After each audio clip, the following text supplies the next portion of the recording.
Hello everyone, welcome back to G Tech Poly. कैसे हैं दोस्तों आप सभी? उम्मीद करते हैं बहुत अच्छे होंगे। तो आज के इस लेक्चर में हम soil mechanics and foundation engineering के चैप्टर नंबर फर्स्ट इंट्रोडक्शन का पार्ट 3 स्टडी करेंगे। इससे पहले हमने इस चैप्टर के 2 पार्ट कवर कर लिए थे और लास्ट के पार्ट में हमने सॉइल क्लासिफिकेशन स्टार्ट किया था, जिसमें हमने जियोलॉजिकल क्लासिफिकेशन पढ़ लिया था, जिसमें जो कि 2 टाइप का था। जो पहला हमने रेजिडुअल सॉइल पढ़ा था और दूसरा ट्रांसपोर्टेड सॉइल पढ़ा था। इन दोनों को डिटेल में स्टडी कर लिया था, बट इनके जो एग्जाम्पल्स थे अब हम उनको डिटेल में स्टडी करेंगे। तो सबसे पहले हम ट्रांसपोर्टिंग सॉइल जो हमारी थी उस ट्रांसपोर्टेड सॉइल को पढ़ने वाले हैं। यहाँ पर ट्रांसपोर्टेड सॉइल का मैंने आपको मतलब बताया था कि अगर कोई भी रॉक है, रॉक मतलब जैसे कोई ये चट्टान है बेटा, ये कोई भी रॉक है, आप सब जानते हैं रॉक की बेदरिंग से ही हमें सॉइल प्राप्त होती है। अगर इसकी बेदरिंग होगी मतलब इसके जो पार्टिकल हैं ये टूट गई, ये रॉक टूट गई, यहाँ से इसकी बेदरिंग हो गई, तो ये जो पार्टिकल्स हैं इसके पार्टिकल ये एक स्थान से दूसरे स्थान पर आगे की ओर मूव करेंगे। ये जो पार्टिकल्स हैं ये पार्टिकल आगे की ओर मूव करेंगे, ट्रेवल करेंगे इस तरह से, यानी एक स्थान से दूसरे स्थान पर आगे जाएंगे और आगे जाके कहीं ना कहीं तो ये डिपॉजिट होंगे। तो जो ट्रांसपोर्टेड सॉइल थी मतलब इस चट्टान के टूट करके ट्रांसपोर्ट होने से कहीं ना कहीं किसी स्थान पर जाकर के डिपॉजिट जो सॉइल हो रही है उसकी हम यहाँ पर स्टडी करेंगे। ठीक है, यानी कि हम यहाँ पर सॉइल डिपॉजिट्स के बारे में पढ़ने वाले हैं कि जो सॉइल ट्रांसपोर्ट होकर के आई है वो कहाँ पर डिपॉजिट होगी और कौन से एजेंट के द्वारा ट्रांसपोर्ट होकर आई थी। यानी ये जो पार्टिकल है ये अपने आप तो आगे चले नहीं जाएंगे, किसी ना किसी एजेंट के द्वारा ही जाएंगे आगे। या तो ये पार्टिकल किसी बहते हुए पानी के साथ मिलकर के आगे चले जाएंगे, या हवा के साथ बह करके आगे जाएंगे, या फिर जो हिमखंड होते हैं ग्लेशियर यानी आइस, बर्फ जिसे कह सकते हैं, तो बर्फ के टुकड़ों के साथ आगे चले जाएंगे, या फिर ग्रेविटी के प्रभाव से आगे चले जाएंगे, यानी गुरुत्व का जो प्रभाव होगा उसके कारण ये आगे ट्रेवल कर जाएंगे। तो एक एक करके सभी डिपॉजिट की बात करेंगे। सबसे पहले हम पढ़ेंगे डिपॉजिट बाय वाटर, यानी पानी के द्वारा पार्टिकल जब पानी के साथ मिलकर के ट्रांसपोर्ट होंगे और कहीं जाकर के डिपॉजिट हो जाएंगे,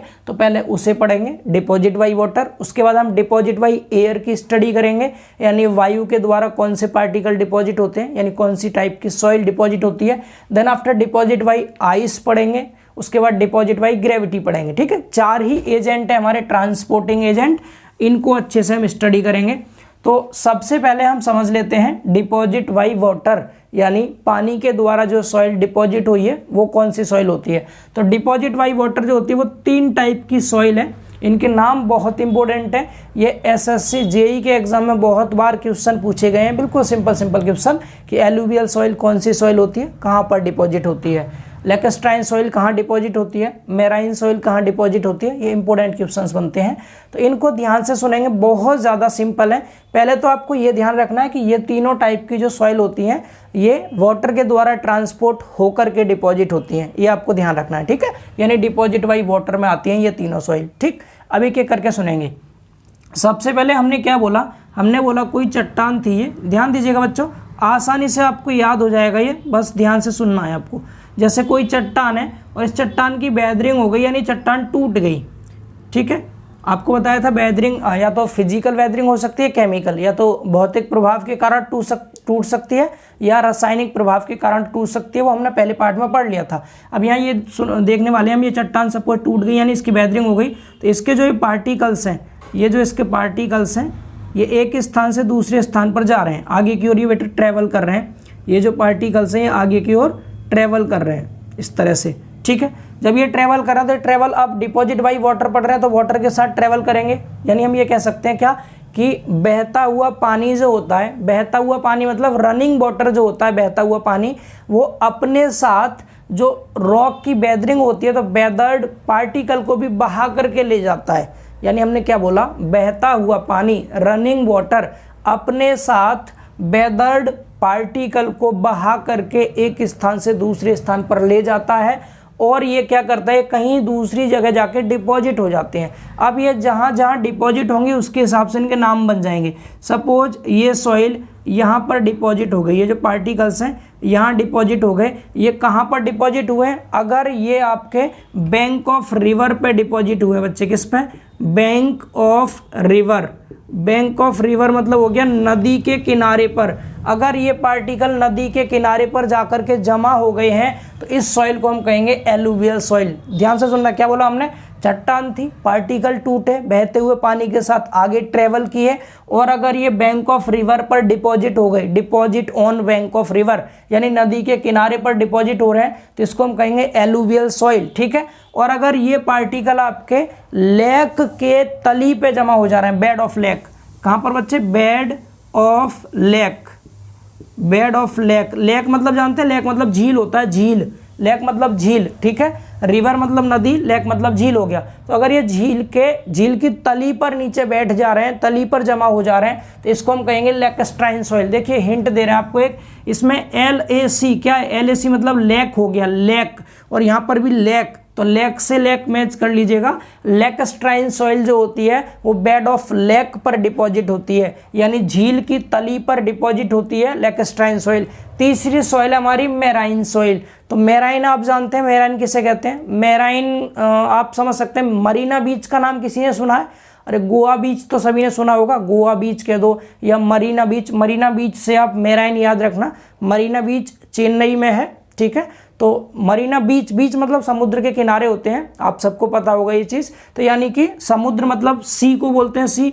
तो जो सॉइल बेड ऑफ सी पर डिपॉजिट होगी, किस पर, बेड ऑफ सी, सी कह दो या ओशियन कह दो, यानी समुद्र की तली पर जो जमा होती है सॉइल, वो वाली सॉइल मेराइन सॉइल होती है। समझ पा रहे हैं, तीनों में छोटा सा डिफरेंस है। ये नदी के किनारे पर, ये नदी के किनारे पर, नदी के किनारे पर डिपॉजिट होगी बच्चे। ये कहाँ पर डिपॉजिट होगी, ये लेक, बेड ऑफ लेक मतलब झील के किनारे, झील की तली पर, झीलों की तली पर, झीलों की तली पर। अगर झील की तली पर जमा हो रही है कोई सॉइल तो वो लैक्स्ट्राइन सॉइल। तीसरा बेड ऑफ सी मतलब समुद्र, मतलब बच्चे समुद्र की तली पर। ठीक है, समुद्र की तली पर। तो ये तीनों टाइप की सॉइल होगी। बस ये एक एक बातें आपको ध्यान रखनी है, छोटी छोटी बातें, इन्हीं से इनकी डेफिनेशन क्लियर। और ये सेम टू सेम पॉइंट जेई में ऑप्शन में दे रखे होते हैं कि एलुवियल सॉइल कौन सी है, तो उसमें ऑप्शन लिखे होंगे इस तरह, आपको बैंक ऑफ रिवर पर टिक कर देना है जो, या फिर डिपॉजिट बाई रिवर लिखा हो तो उस पर भी टिक कर देंगे रिवर, इसमें लेक और इसमें सी, तीनों का याद रहेगा। अब एक एक करके डेफिनेशन पढ़ लेते हैं। यहाँ पर हिंदी में लिखी है, इंग्लिश में भी आपको जस्ट अभी शो करा देंगे। ठीक है, पहले सुनिए एलुवियल सॉइल के बारे में क्या बताया अभी आपको। बहता जल अपने बहाव के साथ रॉक के विभिन्न आकार के टुकड़ों को बहाकर ले जाता है। यही तो बताया था मैंने, ये रॉक है, रॉक टूटी है तो इसके पार्टिकल्स हैं, कण हैं, तो इन कणों को जो बहता हुआ पानी है वो अपने साथ बहा करके ले जाएगा। और ये अलग अलग साइज के होते हैं जो कण होते हैं, कोई छोटा होगा कोई बड़ा होगा। ठीक है, बहा कर ले जाता है। इस प्रकार से रनिंग वाटर के कारण, रनिंग वाटर के कारण, ड्यू टू रनिंग वाटर, ठीक है, रनिंग वाटर के कारण रिवर यानी नदी के किनारे पर जमी मृदा को जलोढ़ मृदा कहते हैं। एलुवियल का हिंदी होता है जलोढ़, जलोढ़ मृदा कहते हैं। तो बस जो अंडरलाइन किया यही आपको याद रखना है, रनिंग वाटर के कारण रिवर के किनारे पर जमी मृदा को जलोढ़ मृदा कहते हैं। ठीक है, यही बताया था आपको, नदी के किनारे पर, बैंक ऑफ रिवर। ठीक है, दूसरा लैक्स्ट्राइन सॉइल है। लैक्स्ट्राइन मतलब लेक हो जाएगा, झीलों या तालाबों। बेटा आप झील के साथ तालाब भी याद रख सकते हैं, और ऑप्शन में आपको जेई में लेक की जगह पॉन्ड दे दे तब भी वो आपका लैक्स्ट्राइन सॉइल ही होगा। तो झीलों या तालाबों की तली पर, किसकी तली पर, झीलों या तालाबों की तली पर यानी लेक और पॉन्ड के बेड पर जमी सॉइल को लैक्स्ट्राइन सॉइल कहते हैं, ये भी याद रहेगा। तीसरा आपको बताया मेराइन सॉइल, मेराइन मतलब मरीना बीच यानी समुद्र, याद रखना, समुद्र यानी सी की तली में जमी मृदा मेराइन सॉइल कहलाती है। बहुत सिंपल है। ठीक है, ये डायग्राम तो सिर्फ आपको माइंड में सेट हो जाए, ये चीज़ इसलिए बनाते हैं, आपको एग्जाम में नहीं बनाना है, ये तो रफली डायग्राम है, ऐसा मत बना के, है ना, अच्छा नहीं लग रहा देखने में। ठीक है, एक्चुअली इसका डायग्राम है ही नहीं पॉसिबल, बस आपको समझाने के लिए बना रहे हैं हम। तो बताइए ये चीज़ सभी को क्लियर है बेटा, तीनों डेफिनेशन सबको क्लियर हुई। अब इन तीनों डेफिनेशन को हम इंग्लिश में भी आपको शो करा देते हैं।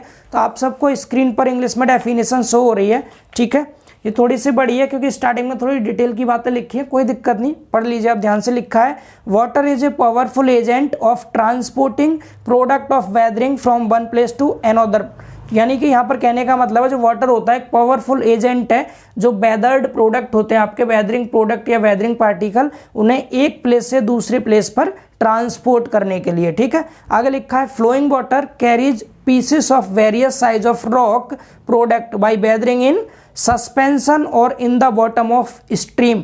यानी यहाँ ये कह रहा है जो फ्लोइंग वाटर होता है वो कैरी करता है यानी ले जाता है अपने साथ piece of various size of rock, यानी जो रॉक यानी चट्टान होती है, चट्टान के अलग अलग साइज के टुकड़ों को अपने साथ बहा करके ले जाता है, जो या तो सस्पेंशन में रहते हैं यानी तैरते रहते हैं पानी पर जो पार्टिकल होते हैं, या फिर नीचे जो स्ट्रीम यानी धारा के बॉटम पर बैठ जाते हैं। ठीक है, तो आगे लिखा अब यहाँ से डेफिनेशन स्टार्ट होगी बच्चे, आगे अभी यहाँ से भी नहीं है। During transportation these piece of rock further become smaller and smaller due to abrasion action and impact. यानी एवरेशन एक्शन और इम्पैक्ट के कारण ये जो पार्टिकल्स है ना छोटे और छोटे टुकड़ों में बंटते जाते हैं। जब आपस में टकराएंगे, बह करके जाएंगे पानी के साथ तो आपस में टकराएंगे भी, और जब टकराएंगे तो पार्टिकल टुकड़ों में टूटते जाते हैं पानी के साथ बह करके। ठीक है, अब यहाँ से पढ़िए when the velocity of water reduces larger particles settle at the bottom and smaller pieces move further।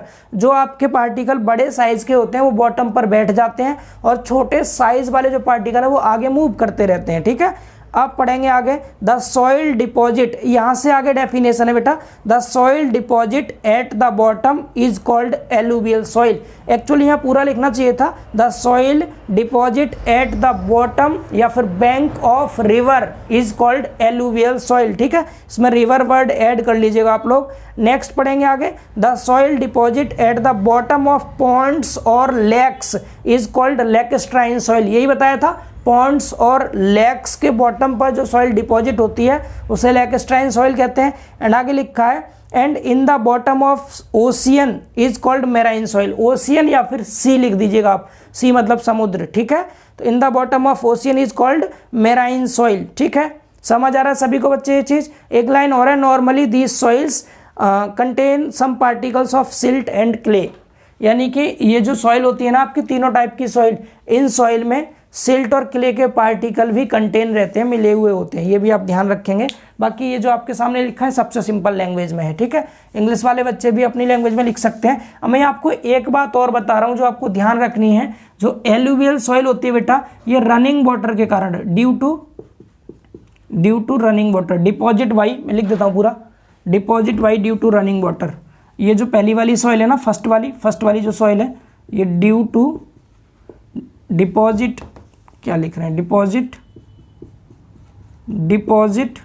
Due to running water. ये रनिंग वाटर के कारण डिपॉजिट होती है, running water on the bank of river. आप ये चीज़ याद रख सकते हैं इन शॉर्ट। ठीक है, ये चीज़ आप याद रख सकते हैं इन शॉर्ट। ये बिल्कुल एग्जैक्ट डेफिनेशन बता दी हमने, पहली वाली जो थी deposit due to running water, यानी बहते हुए पानी के कारण नदी के किनारे पर जो सॉइल डिपॉजिट होती है वो आपकी एलुवियल सॉइल होती है, ये ध्यान रखेंगे। बाकी जो दोनों सॉइल है बेटा ये स्टिल वाटर के कारण, रुके हुए पानी के कारण डिपॉजिट होती हैं। ठीक है, जहाँ पानी रुका हुआ वहाँ पर डिपॉजिट हो जाएंगे ये वाली लेकस्ट्राइन सॉइल भी और मेराइन सॉइल भी। यानी कि यहाँ कह सकते हैं हम क्या डिपॉजिट वाई स्टिल वाटर मतलब जो रुका हुआ पानी है, still water, deposit Y still water. और ये किस पे आती है, on the bed of lake. कौन सा लेकस्ट्राइन, हाँ on the bed of lake, जो लेक के बेड पर स्टिल वाटर के द्वारा डिपॉजिट होते हैं, रुके हुए पानी के द्वारा डिपॉजिट होती हैं, वो लेकस्ट्राइन सॉइल है। तीसरा जो हमारा मेराइन सॉइल है बच्चे, तीसरा मेराइन सॉइल में क्या लिखेंगे, deposit by still water on the bed of पूरा लिखना, deposit by still water on the bed of sea. जो सी के बेड पर रुके हुए पानी के कारण डिपॉजिट हो रही है वो हमारी हो जाएगी मेराइन सॉइल। ये बताइए अब इसमें आपको किसी को कोई दिक्कत तो नहीं है। अब आप बता देंगे बिल्कुल सिंपल सी लैंग्वेज में, तो आप लोग इसे लिख लीजिए अपने नोट्स में, इसे लिख लीजिए। डिपॉजिट बाई वाटर जो सॉइल थी हमारी वो कंप्लीट हो गई है। ठीक है, soil deposit by water note कर लीजिए इसे सभी बच्चे। चलिए अब समझते हैं डिपॉजिट बाई विंड, या तो डिपॉजिट बाई विंड कह सकते हैं इसको, या फिर डिपॉजिट बाई एयर बोल सकते हैं। एयर मतलब हवा या फिर वायु। तो वायु के द्वारा ट्रांसपोर्ट होकर के जो सॉइल डिपॉजिट होती है उस सॉइल को क्या कहते हैं, इसकी बात करने वाले हैं। तो जिस तरह से कोई भी रॉक आपकी टूट जा रही थी, जैसे आपने देखा अभी कि जो रॉक के पार्टिकल्स थे, ये पार्टिकल्स टूटने के बाद जब एक स्थान से दूसरे स्थान पर आगे ट्रेवल कर रहे हैं, तो जब ये वायु के साथ मिल करके यानी हवा के द्वारा एक स्थान से दूसरे स्थान पर जब ये ट्रेवलिंग करेंगे, जब ये ट्रांसपोर्ट होंगे, तो उस सॉइल को क्या कहते हैं, उसको कहते हैं एओलिन सॉइल। क्या कहते हैं, एओलिन सॉइल। हिंदी में इसे बातज मृदा कहते हैं।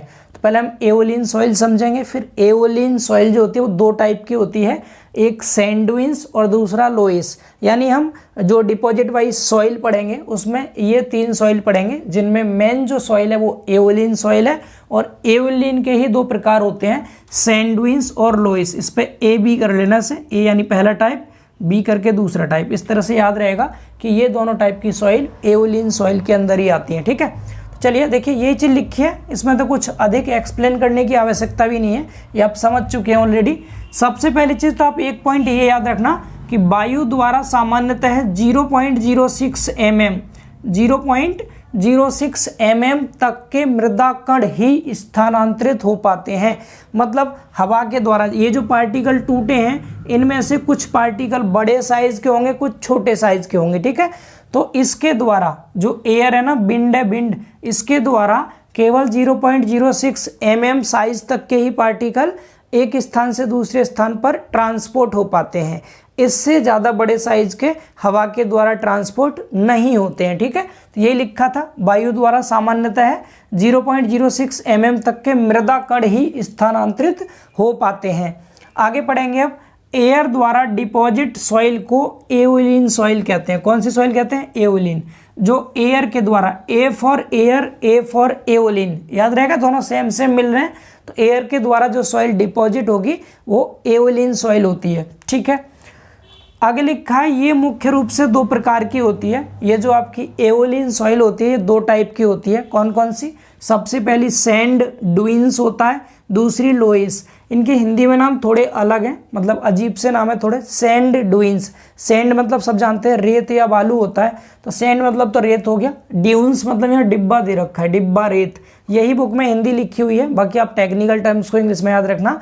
पहला हो गया सैंड ड्यून्स, दूसरा होगा लोइस। तो ये दो टाइप की सॉइल है जो एओलिन सॉइल होती है। तो सैंड ड्यून्स क्या होते हैं और लोइस क्या होता है, बिल्कुल सिंपल सा डिफरेंस है, बहुत सिंपल सा, कि जो सैंड ड्यून्स होते हैं ना, डिब्बा रेत, तो ये सैंड ड्यून्स जो होते हैं बड़े साइज के होते हैं, इनका साइज बड़ा होता है। और जो लोएस होते हैं ये छोटे साइज के होते हैं। मतलब ये तो है ही 0.06 mm तक के पार्टिकल हवा के द्वारा एक स्थान से दूसरे स्थान पर ट्रांसपोर्ट होते हैं, लेकिन इस साइज से नीचे भी अलग अलग साइज के पार्टिकल होंगे। कुछ ऐसे होंगे जिनका साइज बहुत कम होगा, कुछ ऐसे होंगे जिनका साइज थोड़ा ज़्यादा होगा, लेकिन आएंगे सब इसी लिमिट में। तो उनमें जो बड़े साइज वाले पार्टिकल हैं वो होंगे सैंड ड्यून्स, और जो छोटे साइज वाले पार्टिकल हैं वे होंगे लोइस। याद रहेगा, हिंदी में लोइस को कहते हैं पवनोड मृत्तिका। ठीक है, अब थोड़ा सा इनके बारे में पढ़ लेते हैं, फिर इंग्लिश में शो करा देंगे। ठीक है, तो सबसे पहला सैंड ड्यून्स, जैसा कि अभी आपको बताया, बालू के बड़े बड़े कण। कैसे कण है बेटा, ये बड़े कण। ठीक है, बालू के बड़े बड़े कण जब स्थानांतरित होकर एक स्थान पर एकत्रित हो जाते हैं, एक स्थान पर एकत्रित होने का मतलब जमा हो जाते हैं जब एक जगह पर, तो उन्हें क्या कहते हैं, उन्हें सैंड ड्यून्स कहते हैं। ये संसंजनहीन होते हैं, कोहेजन लेस होते हैं। इस कोहेजन लेस का मतलब और कोहेजन का मतलब अभी आपको समझाएंगे। ये आपका इंजीनियरिंग के दृष्टिकोण से सॉइल के जो तीन टाइप है ना, उनमें समझेंगे कोहेजन लेस सॉइल क्या है और कोहेजन सॉइल क्या है। फिलहाल इतना सुन लीजिए कि जो सैंड ड्यून्स होती है वो कोहेजन लेस होते हैं। कोहेजन लेस का वास्तविक मतलब होगा संसंजन, मतलब आप जानते हैं सेम टाइप के पार्टिकल जब एक दूसरे को आकर्षित करते हैं तो उनके बीच में जो अट्रैक्शन फोर्स लगता है वो कोहेजन होता है। और कोहेजन लेस का मतलब क्या हो गया, जो सेम टाइप के पार्टिकल हैं एक दूसरे के साथ चिपके नहीं, यानी कि जब उनमें एक दूसरे के साथ अट्रैक्शन फोर्स काम ना करे तो वो कोहेजन लेस हो जाएंगे, संसंजनहीन रहेंगे, संसंजनहीन। ठीक है, सही से लिख लीजिएगा इसको, संसंजनहीन। समझ आ रहा सभी को। तो जो सैंड ड्यून्स होते हैं वो कोहेजन लेस होते हैं। अब बात करें लोएस की, तो लोएस क्या होगी, ये छोटे साइज के कण होंगे, यानी कि यह महीन कण वाली मृदा है। एक ऐसी महीन कण फाइन ग्रेन वाली सॉइल है, ये फाइन ग्रेन सॉइल महीन कण वाली मृदा है जिसमें मुख्यतः साद यानी सिल्ट के कण होते हैं। तो लोएस में तो सिल्ट के कण पाए जाते हैं और सैंडविच जो होता है उसमें सैंड के पार्टिकल होते हैं जिनका साइज इस वाले से सिल्ट से अधिक होगा। मैं आपको आगे बताऊंगा सिल्ट का साइज, क्ले का साइज, सैंड का साइज, ग्रेवल का, सबके साइज आपको आगे बताएंगे हम जो इंपॉर्टेंट रहेंगे। फिलहाल ये बताइए दोनों में डिफरेंस समझ आ रहा है? ये आपका कोहेजन लेस था, तो लोएस जो है ये कोहेजन होता है, यानी ये कोहेजन मतलब संसंजन होता है। इसके पार्टिकल के बीच में अट्रैक्शन फोर्स काम करेगा, आकर्षण बल लगेगा, इसके सेम टाइप के पार्टिकल एक दूसरे से चिपके हुए रहते हैं। ठीक है, बताइए इतना सभी को समझ आ रहा है बच्चों ये चीज़? तो ये हमने हिंदी में समझा दिया, बाकी तो नाम से ही याद रखना है। डिपॉजिट बाय विंड जो होता है वो एओलिन सॉइल है। इतना सा क्वेश्चन जेई में पूछा है, एसएससी जेई में, कि विंड के द्वारा जो सॉइल डिपॉजिट होती है वो कौन सी होती है, याद रखेंगे एओलिन सॉइल। या लिखा है एयर के द्वारा कौन सी सॉइल डिपॉजिट होती है, तो एओलिन सॉइल। एओलिन सॉइल क्या है? जो एयर के द्वारा डिपॉजिट होती है सॉइल। ठीक है, समझ आ रहा सभी को? ये दो टाइप की होगी, सैंडविच और लोएस। सैंडविच सैंड के बड़े साइज वाले कण होते हैं और जो लोएस होता है वो छोटे साइज के कण होते हैं। ठीक है, अब सेम चीज़ आपको पहले हिंदी वाले बच्चे इसे नोट कर लीजिए, हिंदी वाले बच्चे लिख लीजिए इसे। अब इंग्लिश वाले बच्चे स्क्रीन पर देखिए, आप सबको विंड नाम से हेडिंग शो हो रही है और इसके अंदर इनके बारे में लिखा गया है। ठीक है, इसको पढ़िए क्या लिखा है। Wind is also a powerful agent to transport the product of weathering from one place to another place. यानी कि यहाँ पर कहने का मतलब ये जो विंड होती है वो भी एक पावरफुल एजेंट है जो वेदरिंग प्रोडक्ट होते हैं उनको एक स्थान से दूसरे स्थान पर ट्रांसपोर्ट करने के लिए। ठीक, आगे लिखा है wind normally carries the particle size up to 0.06 mm। यही मैंने लिखा था यहाँ पर कि जो विंड होती है वो 0.06 mm तक के पार्टिकल को ही कैरी कर सकती है या ट्रांसपोर्ट करा सकती है। ठीक है, आगे लिखा है the soil transported and deposited by wind is called aeolian deposit, या एओलिन सॉइल भी कह सकते हैं। ठीक है, तो एक ऐसी सॉइल जो ट्रांसपोर्ट होती है एंड डिपॉजिट होती है विंड के द्वारा, उसे हम एओलिन सॉइल कहते हैं। These are of two types, ये दो प्रकार की होती है जैसा कि मैंने आपको बताया। सबसे पहला सैंडविच और दूसरा लोएस। क्लियर? सैंडविच के बारे में पढ़िए क्या लिखा है। Larger size of sand particle, sand particle जो बड़े साइज वाले सैंड पार्टिकल होते हैं उन्हें कहते हैं sandwich. When transported by wind and deposit at one place they are called sandwich.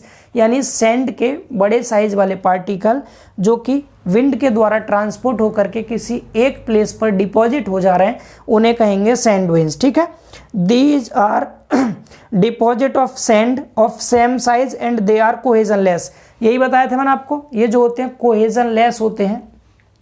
Cohesion less का मतलब संसंजनहीन होते हैं एंड ये सेम साइज के होते हैं। सैंड के सेम साइज के पार्टिकल होंगे और अगर एक ही साइज के पार्टिकल होते हैं तो इन्हें हम पुअरली ग्रेडेड कहते हैं, यानी ये अच्छी ग्रेड वाले पार्टिकल नहीं होंगे, पुअरली ग्रेडेड होंगे। ठीक है, आगे पढ़ाएंगे सारी चीज़ें। फिलहाल सैंडविच आप समझ गए ना, जो लार्जर साइज के सैंड के पार्टिकल्स होते हैं उन्हें कहते हैं सैंडविच। ठीक, आगे लोएस के बारे में पढ़िए। लोएस में क्या लिखा है?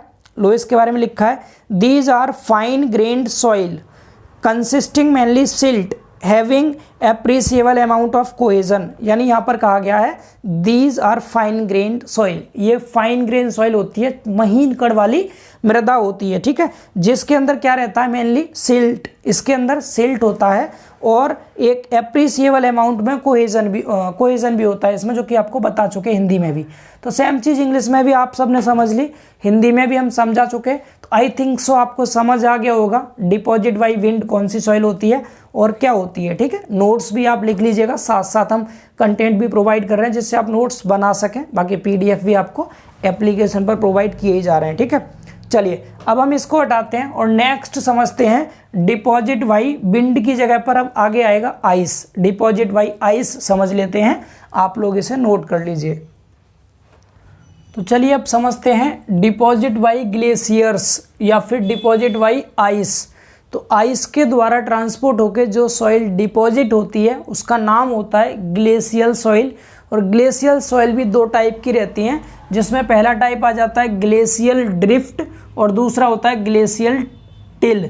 तो इन दोनों को ही समझते हैं, ग्लेशियर ड्रिफ्ट क्या होता है, ग्लेशियल टिल क्या होता है और ग्लेशियल सॉइल होती कौन सी है। तो ग्लेशियल सॉइल जैसा कि नाम से स्पष्ट हो रहा है, एक ऐसी सॉइल जो ग्लेशियर्स के साथ बह करके डिपॉजिट होती है, वो होगी ग्लेशियल सॉइल। ठीक है, यहाँ बेटा ग्लेशियर लिखा हुआ है, ग्लेशियर्स मतलब बर्फ के बड़े बड़े टुकड़े जिन्हें हिमखंड कहते हैं, या आप सीधे आइस बोल सकते हैं। और ग्लेशियर के द्वारा बर्फ के टुकड़ों के साथ बह करके जो सॉइल के पार्टिकल्स आते हैं और किसी जगह आके डिपॉजिट हो जाते हैं, उसे ग्लेशियल सॉइल कहते हैं। ग्लेशियर है यहाँ या ग्लेशियल है, ध्यान रखेंगे। ठीक है, तो ये यहाँ लिखा हुआ है, बड़े बड़े हिमखंड जब खिसकते हैं, बड़े बड़े हिमखंड खिसकने का मतलब है जब ग्लेशियर्स खिसकते हैं, जैसे ग्लेशियर्स आप जानते हैं बर्फ के बहुत बड़े बड़े टुकड़े जब खिसकते हैं तो ये अपने साथ मृदा